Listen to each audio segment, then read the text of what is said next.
We decided to meet at my place as my parents went out of town for 2 days, and I was all alone at home, so I invited Pale for lunch at my place. But having strict USA parents and living on different outskirts of America, it was difficult for her to make it up. Needless to say, America can separate people by distance, but connect them by heart. So none of the reasons could stop the lovebirds to meet. She somehow managed to convince her parents to let her go out by making an excuse for group studies, the best excuse students make to convince their parents as parents. Generally give up, just by the name of studies.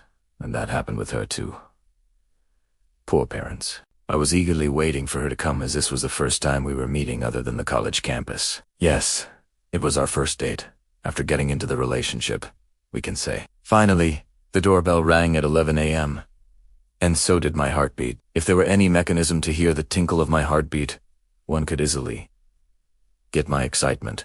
And here she was, wearing kurta, of my favorite white color and jeans, with a cute little jumkas, which was giving it an elegant look. The icing on the cake was she had worn the payal which I had specially brought for her and gifted her, saying, "The best gift one can give to Payal is Payal only." For a moment, I forgot that I was at the doorstep precluding her to come inside. I was so wonderstruck that I didn't even realize that I was gaping at her, and she was too shy to ogle me openly, so she peeked out at me shyly. As an effect, her cheeks turned red, as if they also knew.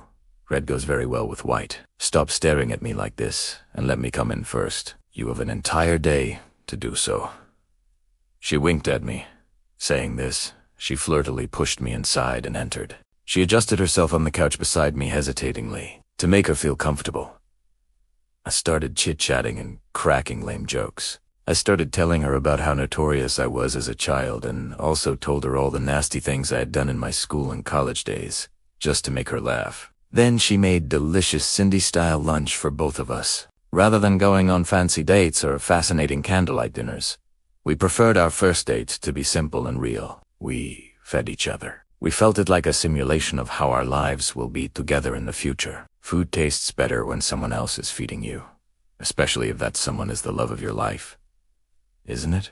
After lunch, she sat again on that couch, but this time I used her lap as a pillow and stretched out on that couch. She was astounded by this sudden gesture of mine, but really liked it. She started playing with my hair, and we continued our conversation. This time she started sharing about her childhood and how she had been raised up and pampered then, and how restricted she is. Now, she also shared how passionate she is about photography. She asked me, "You will allow me to follow my passion in future?"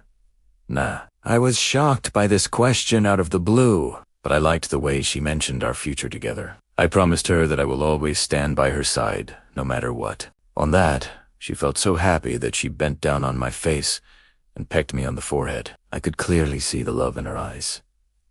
I felt like I am in a euphoric state. What else one expects from life other than this? We both opened the diaries of our own lives, and as if we were reading out all the pages from them to each other, we both shared about the life we had spent before we met.